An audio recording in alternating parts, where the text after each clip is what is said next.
Angle. मैं हूं आपके साथ एकता राठौड़। चलिए नजर डालते हैं इस वक्त की सुर्खियों पर। केंद्रीय मंत्री अमित शाह ने पहले राष्ट्रीय सहकारिता सम्मेलन को किया संबोधित। कहा, अर्थव्यवस्था को आगे बढ़ाने में सहकारी क्षेत्र की होगी अहम भूमिका। पंजाब सीएम चरणजीत सिंह चन्नी के मंत्रिमंडल का विस्तार कल। 7 नए चेहरों को दिलाई जा सकती है शपथ।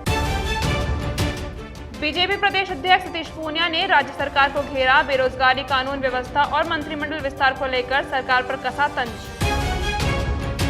रीट परीक्षा को लेकर अभ्यर्थियों का पहुंचना जारी। वहीं बालोतरा में पुलिस ने नकल कराने की योजना बना रहे 2 शिक्षकों को किया गिरफ्तार। केंद्र सरकार जल्द नई सहकारिता नीति लाने की तैयारियां कर रही है। सहकारिता मंत्री अमित शाह ने पहले राष्ट्रीय सहकारिता सम्मेलन को संबोधित करते हुए यह घोषणा की। उन्होंने कहा कि सहकारिता आंदोलन आज अधिक प्रासंगिक है और सहकारी संस्थाएं देश के विकास में महत्वपूर्ण योगदान दे सकती हैं।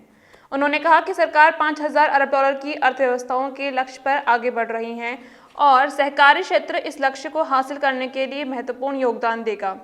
उन्होंने कहा कि सहकारी क्षेत्र को मजबूत और आधुनिक बनाने के लिए सहकारिता मंत्रालय गठित किया गया है। रक्षा मंत्री राजनाथ सिंह ने रक्षा महाविद्यालय के दीक्षांत समारोह को संबोधित किया। इस मौके पर रक्षा मंत्री ने कहा कि अफगानिस्तान के घटनाक्रम देश की संरचना और व्यवहार को बदलने के माध्यम के रूप में सत्ता की राजनीति और आतंकवाद के इस्तेमाल की भूमिका पर सवाल उठाते हैं।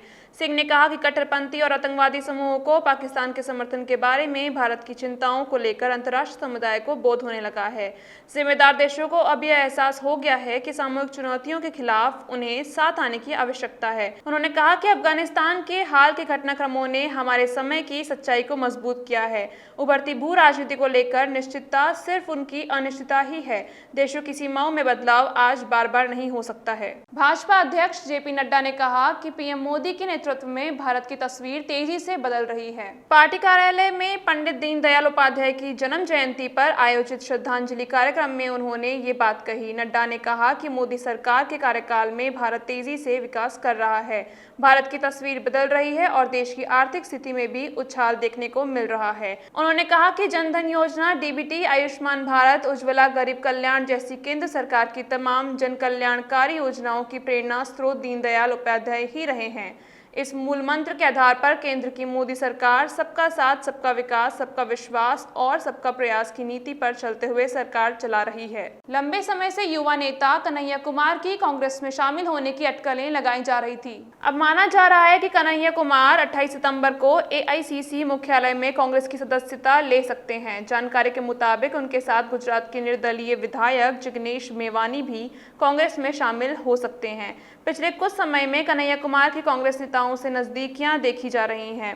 इसी के बाद से राजनीतिक गलियारों में उनकी कांग्रेस में शामिल होने के कयास लगाए जा रहे थे। वहीं माना जा रहा है कि एक युवा चेहरे के पार्टी में शामिल होने से आगामी विधानसभा चुनाव में कांग्रेस को इसका फायदा भी मिल सकता है। पंजाब की नई चरणजीत सिंह चन्नी कैबिनेट का विस्तार कल होगा। जानकारी के मुताबिक कल होने वाले शपथ ग्रहण समारोह में करीब 7 नए चेहरों को शपथ दिलाई जा सकती है। मंत्री पद की दौड़ में ब्रह्म मोहिंद्रा, राणा गुरजीत, मनप्रीत बादल, तृप्त राजेंद्र बाजवा, सुखबिंदर सिंह सरकारिया, अरुण चौधरी, रजिया सुल्ताना, डॉक्टर राजकुमार वेरका, भारत भूषण आशु, विजय इंदर सिंगला, गुरकीरत कोटली सहित कई नेताओं के नाम शामिल बताए जा रहे हैं। गौरतलब है कि पंजाब के मुख्यमंत्री और उप मुख्यमंत्री की रेस में ब्रह्म मोहिंद्रा का नाम शामिल बताया जा रहा था। ऐसे में माना जा रहा है कि चन्नी कैबिनेट में उन्हें शामिल किया जा सकता है। पश्चिम बंगाल के राज्यपाल जगदीप धनखड़ ने सीएमआर पहुंच के मुख्यमंत्री अशोक गहलोत से मुलाकात की। धनखड़ ने इस दौरान मुख्यमंत्री से उनके स्वास्थ्य की भी जानकारी ली और कुशलक्षेम जानी। गौरतलब है कि कुछ दिनों पहले हुई एंजियोप्लास्टी के बाद वे कुछ समय से चिकित्सकीय सलाह पर घर पर ही स्वास्थ्य लाभ ले रहे थे।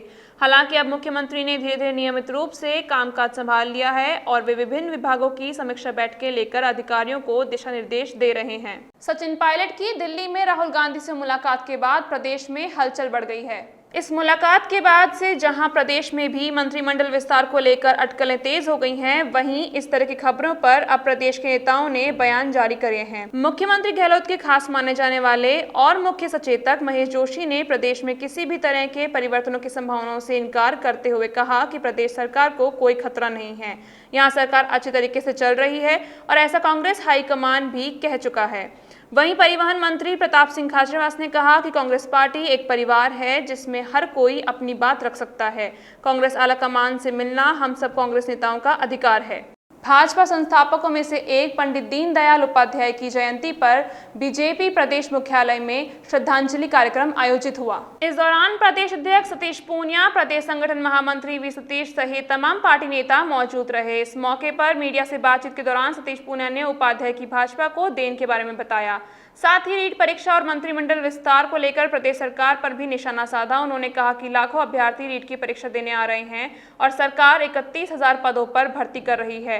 ये साबित करता है कि सरकार के पास बेरोजगारी दूर करने का कोई रोड मैप नहीं है। वहीं मंत्रिमंडल विस्तार को लेकर उन्होंने कहा कि कांग्रेस की अंतर्कलह से प्रदेश के प्रशासन पर असर पड़ रहा है। प्रदेश में जो अराजकता है उसका कारण कोई पूर्णकालिका गृह मंत्री नहीं है। मुख्यमंत्री गहलोत ने सारा भार अपने ऊपर ले रखा है। और नेहरू जी की तूती बोलती थी, उस जमाने में जनसंघ जैसा संगठन खड़ा करना उस समय उपहास का कारण हो सकता है। 3% मत और 3 लोकसभा सीटों से शुरुआत हुई, लेकिन इस बात का इतिहास भी साक्षी है कि राष्ट्रवाद के उस मूल मंत्र पर अपने जीवन को आहूत करने वाले डॉक्टर श्यामा प्रसाद मुखर्जी थे, जिन्होंने जनसंघ प्रारंभ किया और जनसंघ के उस कालखंड में उनका साथ देने के लिए हमारे संस्थापक महामंत्री पंडित दीनदयाल उपाध्याय जी ने, जहां डॉक्टर श्यामा प्रसाद मुखर्जी ने राष्ट्रवाद का मंत्र दिया, वहीं अंत्योदय का उन्होंने नारा दिया। गुर्जर नेता कर्नल किरोड़ी सिंह बैंसला 27 सितंबर को टोंक दौरे पर रहेंगे। जानकारी के मुताबिक बैंसला अपने इस दौरे के दौरान गुर्जरों के धार्मिक स्थल जोधपुरिया धाम भी जाएंगे। इस दौरान उनके बेटे और गुर्जर नेता विजय बैंसला साथ में मौजूद रहेंगे। गौरतलब है कि पिछले महीने ही बैंसला को अचानक तबियत बिगड़ने के बाद जयपुर के एक निजी अस्पताल में भर्ती कराया गया था। ऐसे में फिर से स्वस्थ होने के बाद वे पहली बार किसी सार्वजनिक सभा को संबोधित करेंगे।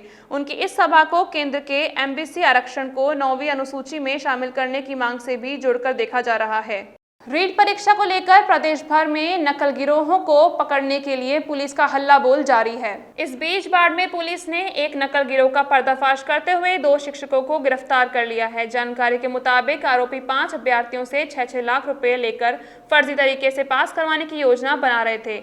मामले में 20 से ज्यादा सरकारी शिक्षकों के शामिल होने की आशंका है। पुलिस अधीक्षक आनंद शर्मा ने बताया कि आरोपियों के पास से 9.50 लाख रुपये नकद, chequebook, credit card, debit card, REET परीक्षा के कई एडमिट कार्ड और 2 चेहरों के मिक्स फोटो युक्त फर्जी दस्तावेज सहित कई दस्तावेज बरामद किए गए हैं। पुलिस ने एक स्कॉर्पियो गाड़ी भी बरामद की है। कल रात में हमें SHO बालोतरा बाबूलाल रेगर को सूचना मिली थी कि मेगा हाईवे बाईपास पर एक रमेश नाम का बिश्नोई है, जो नीट के परीक्षार्थियों की जगह दूसरे डमी कैंडिडेट बैठा के और इसमें गड़बड़ी करके नकल कराने का प्लानिंग कर रहा है, जिस पर बाबूलाल रेगर के नेतृत्व में और डिप्टी साहब के नेतृत्व में एक टीम का गठन किया गया और उसे घर पर दबिश दी गई। 26 सितंबर को होने वाली रीट परीक्षा के लिए परीक्षार्थियों का परीक्षा केंद्र के स्थानों पर पहुंचना जारी है। इसके मद्देनजर नागौर जिले के डीडवाना नगर पालिका की ओर से रोडवेज बस स्टैंड के पास हेल्प डेस्क भी लगाई गई है, जो परीक्षा देने आने वाले परीक्षार्थियों की मदद कर रहे हैं। हेल्प डेस्क के द्वारा परीक्षार्थियों को परीक्षा केंद्र के अलावा उनके रहने और खाने की व्यवस्था के बारे में भी जानकारी दी जा रही है। गौरतलब है कि डीडवाना शहर में रीट परीक्षा के लिए 18 केंद्र बनाए गए हैं, जिन पे करीब 7,000 से अधिक परीक्षार्थी परीक्षा देंगे। आज के लिए बस इतना ही। अगर आपको हमारा चैनल पसंद आया हो तो लाइक, शेयर एंड सब्सक्राइब जरूर करें।